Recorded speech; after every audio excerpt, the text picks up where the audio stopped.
And as we focus into this next part of the program, we are so delighted that we have an astrologer by the name of Bracha Goldsmith joining us. And I want to make sure Bracha's there on the Zoom feed with us. Bracha, are you there?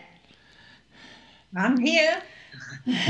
Wonderful. It's so lovely to connect with you all the way from Greece. All the way from Greece. This is where Bracha's zooming in from. And Lee and I are kind of excited and nervous at the same time. Yeah, we're a little nervous. But I'll let you give away why I'm both excited and nervous at the same time. Well, first of all, I'm going to give you some information about Bracha. Bracha Goldsmith, she's an astrologer, a channeler, an author, interviewer, financial advisor, musician, and spiritual coach. Woo!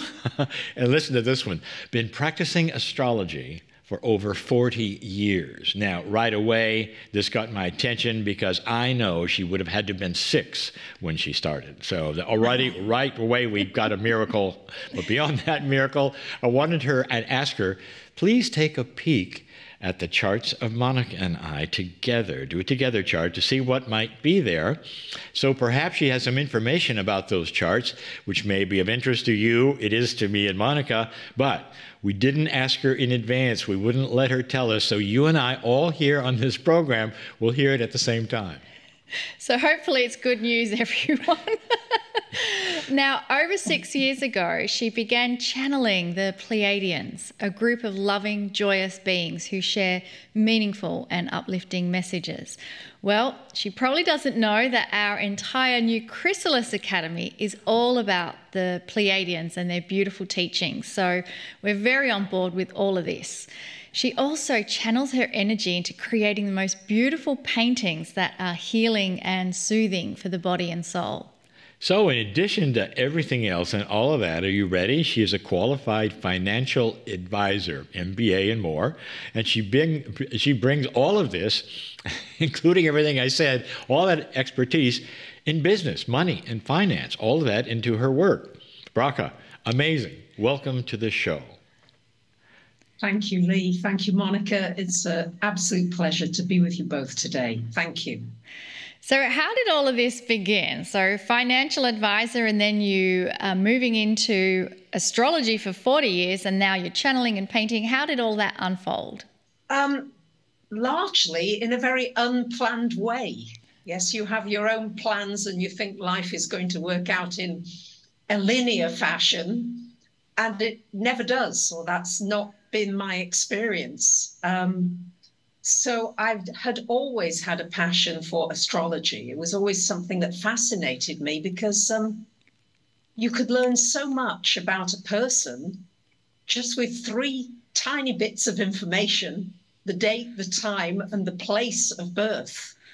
And you have a massive wealth of information that you can begin to work with, to play with, depending on the kind of relationship that you wish to have or may have with that person, whether it's a parent or a child or a lover.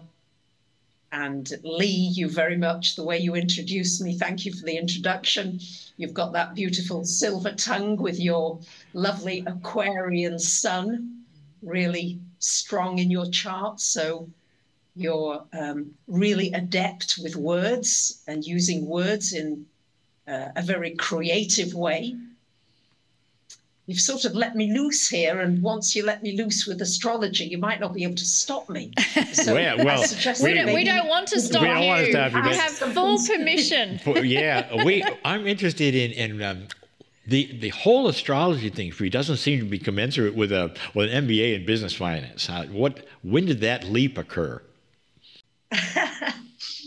Well, there are environmental pressures, shall we say, that being an astrologer, you know, it's like, what's that? You're never going to make a living from being an astrologer.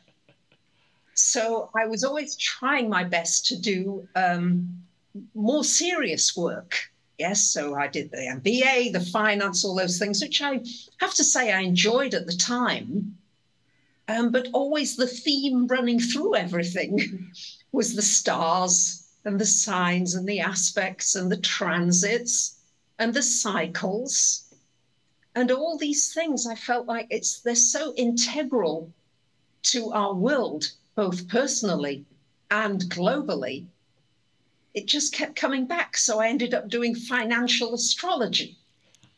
I ended up bringing astrology into whatever field I went into, because that's the beauty of astrology, is you can never really get bored with it, because it covers all life areas if you're willing to study it in enough depth.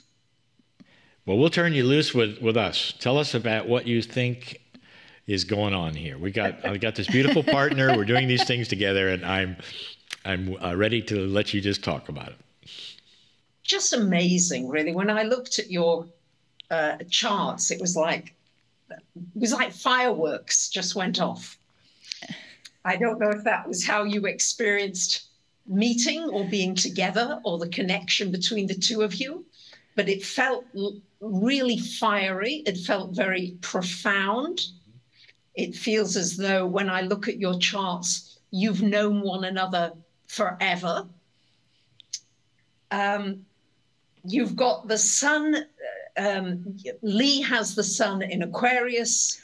Monika has the sun in Sagittarius. These two are very compatible together, the fire sign of the Sag, the air sign of the Aquarius. So this is the sun energy.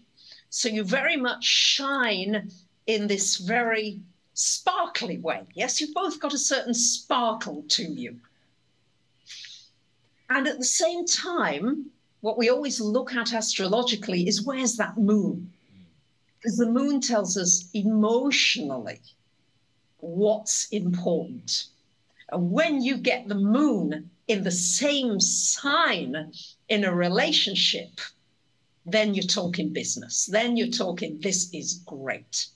And of course, I have to say I wasn't surprised to see that you both have the moon in Scorpio.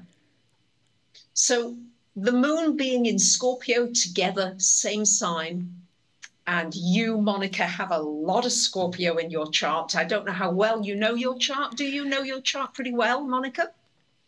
A little bit. I've had 1 or 2 readings, but it's not something that I've held in my memory and know about. So I'm actually learning a lot as you're speaking. Right. I had no idea my moon was in Scorpio and that I had those Scorpio attributes. That tells me you don't know much about your chart. I don't know much. Your moon is. I admit it. Okay. and wait for this. All right. Lee's ascendant is, guess what? Scorpio. Scorpio. I thought it was Jupiter. Scorpio really. Right. I put a planet where a house should be. We're showing our ignorance now. Okay, I know nothing about. We better be quiet. So. Oh, this is great.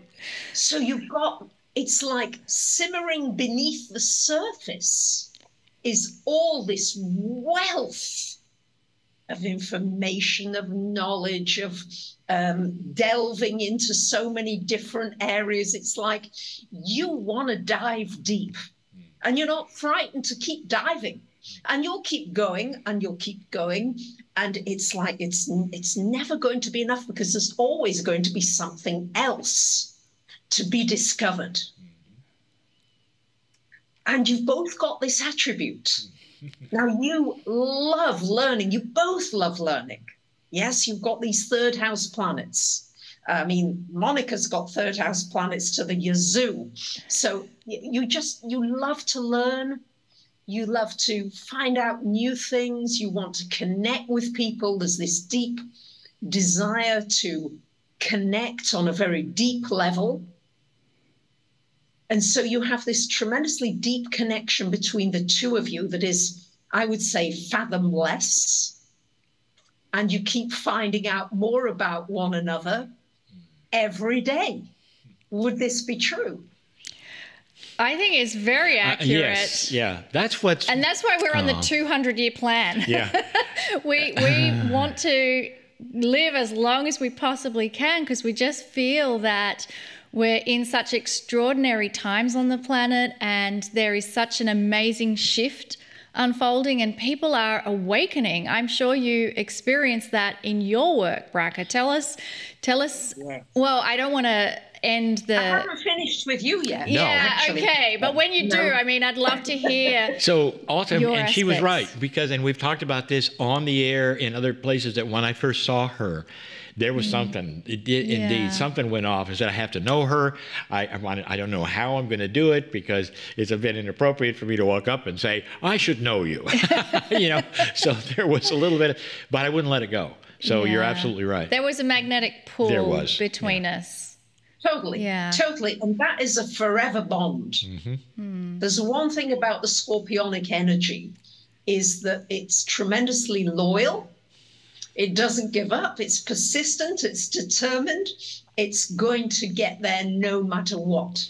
Yep. Now, what you both also share really strongly is Mercury in the third house. I mean, Mercury in the third house, you both have this.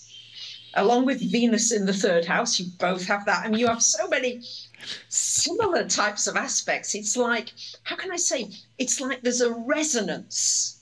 One of you is playing one note and the other plays another note in harmony. And then another one plays, and it's like you're constantly harmonizing with one another. There's a musical interaction between the two of you that goes on. Are you aware of that? I am because I feel definitely like we're playing the same guitar, and it's always been this way. And when she has certain kinds of things, I don't just cast them away. I'm a guy. I often do it first, but then I return to it and pretend it was my idea. But yes, absolutely. We think problems out together and work these things. Yeah. I think we're quite unusual, Bracha, in that we are romantically involved, but also professionally involved. And often that can be difficult for a relationship to survive. But we were pulled together first with the magnetism, but my desire and wanting to awaken and learn and know more, it was just this pull in with the KRYON work, so that everything we do in partnership, it's like we have a joint mission. Well, I think that what what she's saying now, and I want her to continue, but it really points out exactly what's happening here. Yeah. Yes. And of course, that was what I looked at. I thought, this is also a professional relationship. Yeah. When I saw the moons and I thought all the lovey-dovey and all the nicey, the romantic stuff, that jumped out of the charts. And then I saw that you, Monika, you've got Saturn in Gemini right on your midheaven. Now, Lee also has Saturn Gemini. It's not on the midheaven, but yours in the midheaven. So the work that you do together actually takes Lee's work onto a new level. Yeah. And he wouldn't have been able to accomplish what he is supposed to accomplish without your input. Totally. Absolutely. She pegged it. When Monika came in, this work increased, and it went to levels it never did before. I finally had a partner in business who could do things that nobody has ever done, and she did it automatically without me ever asking. So, yes. I mean, Wow, this is amazing. You're great. No, it is. This is what's beautiful about the charts. This is why I kept jumping with excitement. It's like, wow, because you'll, as you said, Monika, usually there's a romantic relationship, but it can be difficult with both, but not so with you two. Not so. I would say that this is a constant growth and learning. And you have something, particularly you, Monika, about communicating far and wide to the masses, something very, very valuable. And you also work, both of you, because of this Mercury in the third house that you both have, you work profoundly with the mental realm. The mental energies, the power of the mind to do anything and change anything molecularly, structurally. I'm not scientific, but it's something that you both have, and you again work together in a very complementary way. But this power of the mind and being able to transmit that power through the work that you do enables this awakening to gather momentum and to gather speed, so that people can learn that their power is not in this very limited world that we've been conditioned into. Oh, Does that make any sense? Absolutely. I've also had, there's another system called the human design system. And in that, one of the attributes I was taught for my profile is that I gather information and then I bring it back to the tribe to share it with the tribe. That's definitely within my human design structure, and you've just said it in a different way, so I completely understand what you're saying.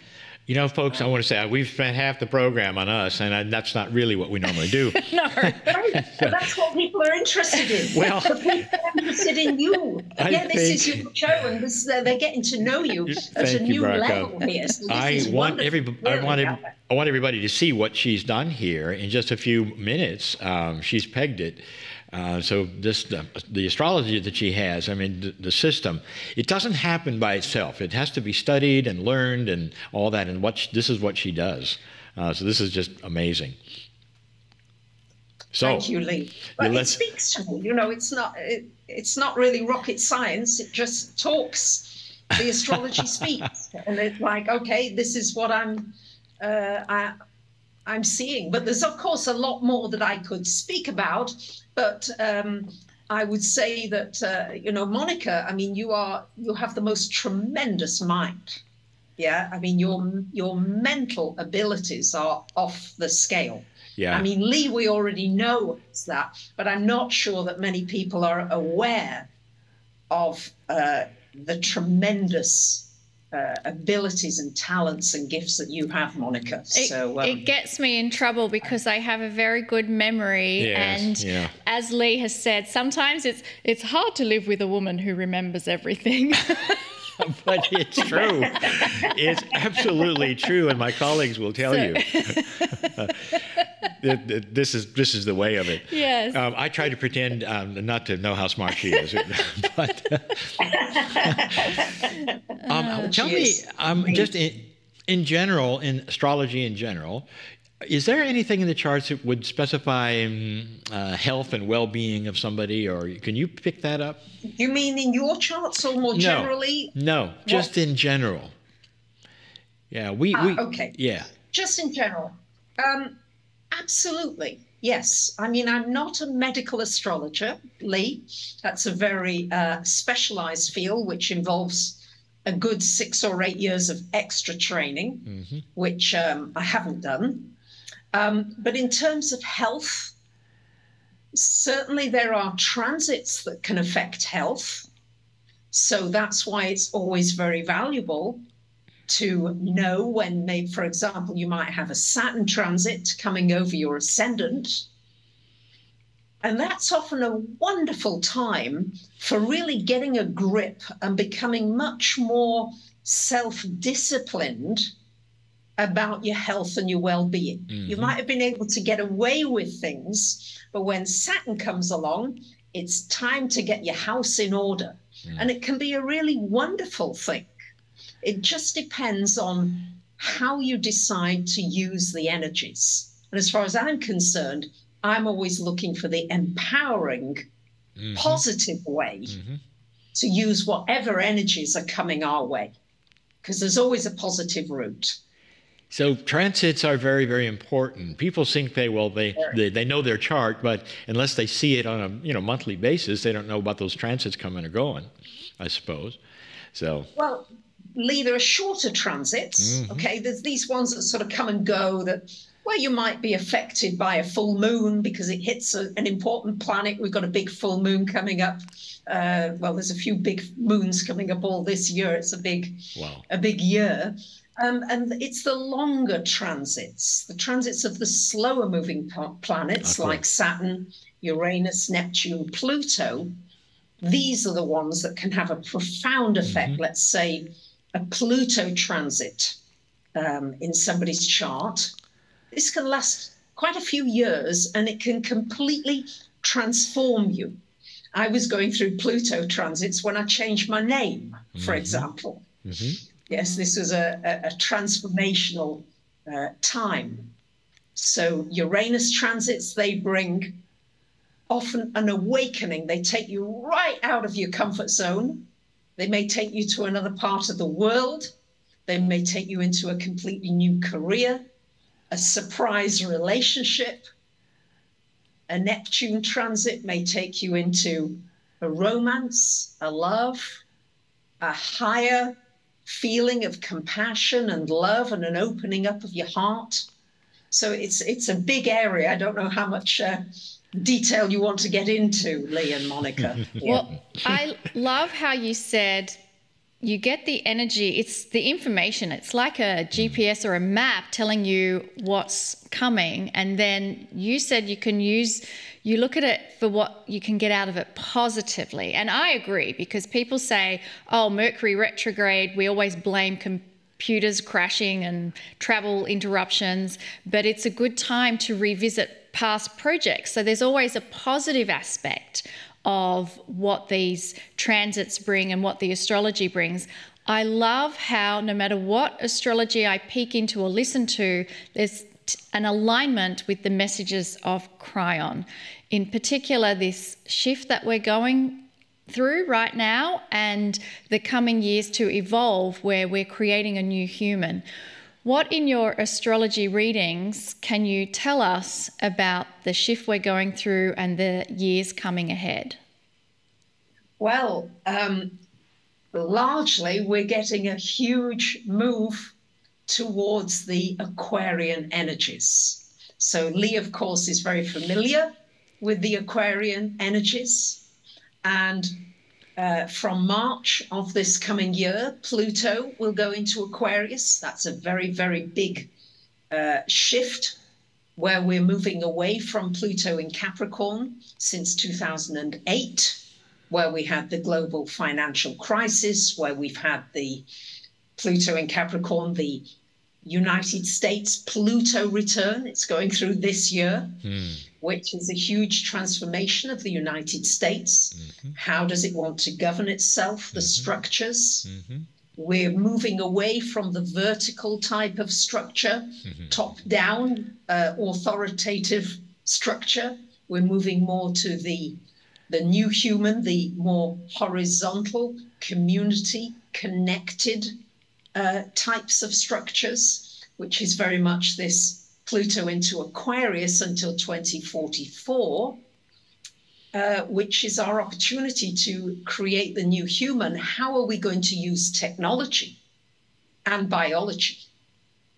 And how are we going to use those for the highest possible good for this awakening of the new upgraded human on our planet?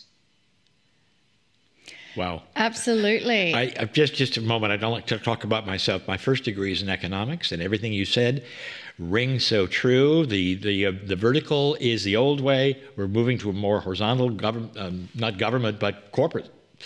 There's so many more things that you can do without the vertical structure, and you just pegged it. I've never heard anybody say what I have studied and believe is happening on a very, dismal level, because economics is the dismal science, and people don't equate the business stuff to astrology or anything else, but you do, and I'm hearing it. You have a lot to say about a lot of things here that are exceptional. Thank you. Well, thank you for that. I feel it's just coming through me. It's not something that I know myself, so to speak. It's coming through a lot of accumulated knowledge that you're using to do this. I want to know what you would have to say to anyone listening regarding, I would say, an overall picture of the planet and themselves, and perhaps something that might be different for everyone, rather than just one or two people because of their charts. I would say that there is tremendous hope. There is tremendous positivity. We are moving upwards. It may look as though things are falling apart, and Pluto in Capricorn will blow apart the things that are not any good for us anymore, the things that are not helpful, that are not serving us. And that may be happening for you personally, in your personal life.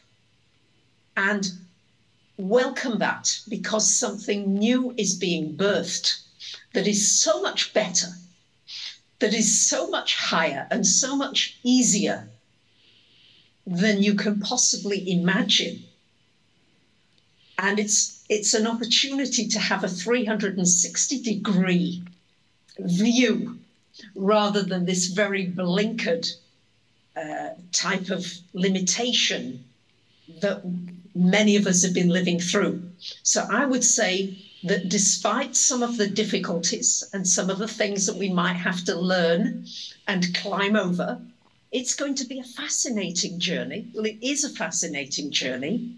And with so many wonderful people like yourselves, Lee and Monika, the wonderful work that you're doing and the work that you've done over the years and helped so many people, we're just accelerating now, right? We're getting turbocharged, because as more awaken, the power increases and we can move more quickly together.